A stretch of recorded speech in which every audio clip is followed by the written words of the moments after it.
Hi friends, welcome back to our channel. நான் உங்கள் ஈஸ்வரி. எனக்கு என்ன செய்ய போகிறேன்னா, பூவரிசி இலையில் கொழுக்கட்டை. எப்பயும் செய்கிற கொழுக்கட்டையை விட நம்ம எத்தனையோ இலையில் செய்வோம். அது ஒவ்வொரு டேஸ்ட்டு கொடுக்கும். ஆனால் எங்கள் ஊரில் நாங்கள் பூவரிசி இலையில் செய்வோங்க. இந்த இலையில் செய்கிறப்போ இன்னும் டேஸ்ட்டு அதிகமாக இருக்கும். திருவிழா சமயத்தில் நாங்கள் இதை தான் செய்வோம். நிறைய பேருக்கு இந்த இலை என்னன்னு தெரியாது. ஆனால் கிராமத்து பக்கத்துலேருந்து வந்தவங்களுக்கும் கிராமத்தில் இருக்கவங்களுக்கும் தெரியும் இது என்ன இலை, எப்படி இருக்கும், இதோட டேஸ்ட் என்னென்னலாம். வாங்க எப்படி செய்கிறதுன்னு பார்க்கலாம். இப்போ இதுக்கு ஒரு பூர்ணம் ரெடி பண்ணணும். அதுக்கு கடலைப்பருப்பு, அதாவது கொண்ட கடலைன்னு சொல்லுவோம் இல்லையா, அதை வச்சு வேக வச்சு எடுத்துக்கலாம். இப்போ இதை தண்ணி இல்லாமல் எடுத்து பவுடர் பண்ணிட்டு வந்துடலாம்.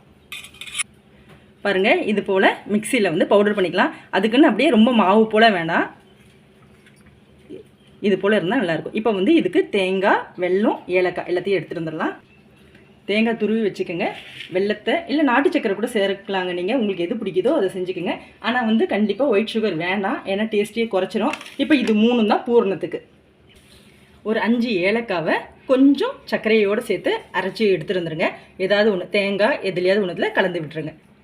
கொஞ்சம் உப்பு. இப்போ இதை நல்லா மிக்ஸ் பண்ணி விடுங்க. இப்போ பூர்ணம் வைக்கிறப்போ எல்லாத்தையும் ஒன்றா தான் வைப்போம், அதனால் தனியாலாம் எதுவும் தெரியாது. இப்போ பச்சரிசி மாவு நான் வீட்டிலேயே அரைச்சிட்டு வந்துட்டேன். இது எப்படி அரைச்சேன்றது வீடியோ வேணும்னா கேளுங்க. நான் வீட்டில் எப்படி பச்சரிசி மாவு அரைக்கிறதுன்னு நான் சொல்கிறேன். இப்போ கடையில் வாங்கினா கூட பிரச்சனை இல்லை. இந்த மாவில் இப்போ கொஞ்சம் நெய் சேர்ப்போம். 2-3 ஸ்பூன் அளவு நெய் சேர்த்துக்குங்க. இப்போது இந்த மாவுக்கு தேவையான அளவு உப்பு சேர்த்துருங்க. ஒரு பாத்திரத்தில் நல்லா கொதிக்க தண்ணி போட்டு வச்சுக்கோங்க. போட்டு சுட சுட நல்லா சூடாக இருக்கப்பயே தண்ணி ஊற்றி மிக்ஸ் பண்ணுங்கள். தண்ணியை பார்த்து சேர்த்துக்கோங்க, கை வைக்க வேணாம், ரொம்ப சூடாக இருக்கும். இதில் மாவு கொஞ்சம் வெந்து வரும். இந்த அளவுக்கு பிணைஞ்சதுக்கப்புறம் சூடு கொஞ்சம் ஆறி இருக்குங்க. அப்போ கையை வச்சு நல்லா பிணைஞ்சு கொடுங்க. தண்ணி பத்தலைன்னா பக்கத்துலேயே வெந்நீரை வச்சுக்கோங்க. தேவைப்படுறப்போ அப்படியே தெளித்து மாவை பிணைஞ்சிக்கலாம். இதாங்க கரெக்டான பதம். இதை நல்லா சப்பாத்தி மாவு போல் கொஞ்சம் நேரத்துக்கு இப்படி பிணைஞ்சு கொடுத்தா ரொம்ப சாஃப்ட் ஆகிடும்.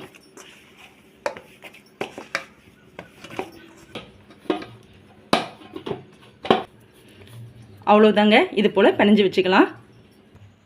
இப்போது இலையை நல்லா கழுவி எடுத்துக்கோங்க.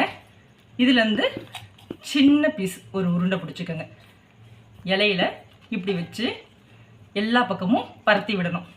நல்லா ஸ்ப்ரெட் பண்ணி விடுங்க.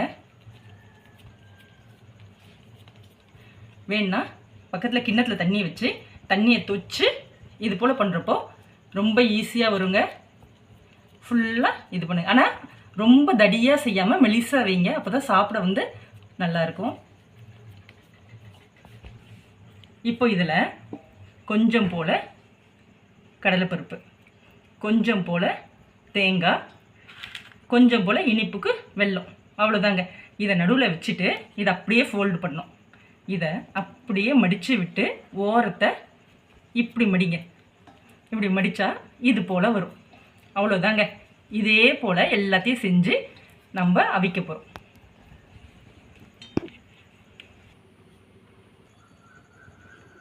உங்களுக்கு இனிப்பு வேணும்னா அதிகமாக கூட வச்சுக்கோங்க, உங்கள் இஷ்டம்தான். எல்லாமே ஒன்றா சேர்த்து கூட நீங்கள் பூர்ணம் ரெடி பண்ணி ஒன்றாவே வைக்கலாம். இப்படி வைக்கிறப்போ யாருக்கு என்ன பருப்பு, சில பேருக்கு இந்த கடலைப்பருப்பு டேஸ்ட் ரொம்ப பிடிக்கும், அதை அதிகமாக வச்சுக்கலாம். சில பேருக்கு தேங்காய் ரொம்ப பிடிக்கும், அவங்க எக்ஸஸாக வேணால் வச்சுக்கலாம். அதுக்கு தான் இப்படி தனியாக வைக்கிறதுங்க. இது பாருங்க, இப்படி ஃபோல்ட் பண்ணிடணும். அவ்வளோதான். இதெல்லாம் எடுத்துக்கிட்டுலாம் வராதுங்க, அப்படியே வெந்து வரும். இது போல் செஞ்சுக்கோங்க. எல்லாத்தையும் இது போல் செஞ்சுட்டு காட்டுறேன்.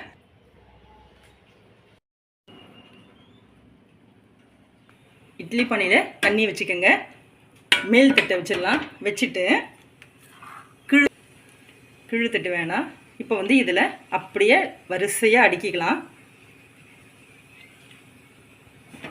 வைக்கிறப்போ இந்த காம்பு மட்டும் உள்ளே வரா மாதிரி பார்த்து வச்சுக்கோங்க, ஏன்னா மூடுறப்போ அதுதான் வாட்டமாக இருக்கும். ஓரளவுக்கு வச்சுக்கலாங்க. எல்லாத்தையும் வச்சு இது பண்ண முடியாது, நம்ம அடுத்த ஷிஃப்ட்டு வச்சுக்கலாம். இப்போ இதை மூடிடலாம். வெறும் 10 நிமிஷம் தாங்க, இது நல்லா வெந்து வந்துடும். அவ்வளோதாங்க. இலை கலர் சேஞ்ச் ஆனாலே இது வெந்துருச்சுன்னு அர்த்தம். நம்ம இதை எடுத்துடலாம். இப்படி எடுத்து வைக்கலாம். அதுக்கு தாங்க சூடாக இருக்கப்போ கூட இந்த காம்பு அதுக்கு தான் எடுத்து வைக்க ரொம்ப ஈஸியாக வாட்டமாக வருங்க.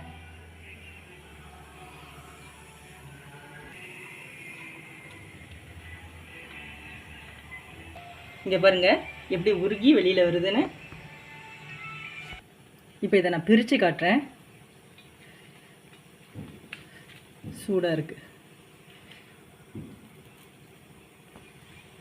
அவ்வளோ சூப்பராக இருக்குங்க. ட்ரை பண்ணி பாருங்கள். ஃபஸ்ட்டு வாட்டி செய்கிறப்பயே செமையாக வருங்க. உங்களுக்கு இனிப்பு கம்மி வேணுன்னா கம்மி பண்ணிக்கோங்க, அதிகம் வேணுன்னா அதிகம் பண்ணிக்கலாம். அதிகமாக போட்டிங்கன்னா ஜூஸியாக சூப்பராக இருக்குங்க. நான் சொன்ன டிப்ஸ்லாம் ஃபாலோ பண்ணி செஞ்சு பாருங்கள். எம்மியாக இருக்கும். இந்த இலை தாங்க இதுக்கு மெயினே. இதை நீங்கள் அப்படியே வாழை இலையில் கூட செய்யலாம். நான் உங்ககிட்டேருந்து அதிகப்படி ஒரு 1000 லைக்ஸாக இந்த வீடியோக்கு நான் எதிர்பார்க்குறேன். அப்போ தான் என் சேனல் நிறைய பேருக்கு ரெக்கமெண்ட் ஆகும். பிடிச்சிருந்தா லைக் பண்ணுங்கள், ஷேர் பண்ணுங்கள், கமெண்ட் பண்ணுங்கள். மறக்காமல் நம்ம சேனலை சப்ஸ்கிரைப் பண்ணுங்கள். பாய்.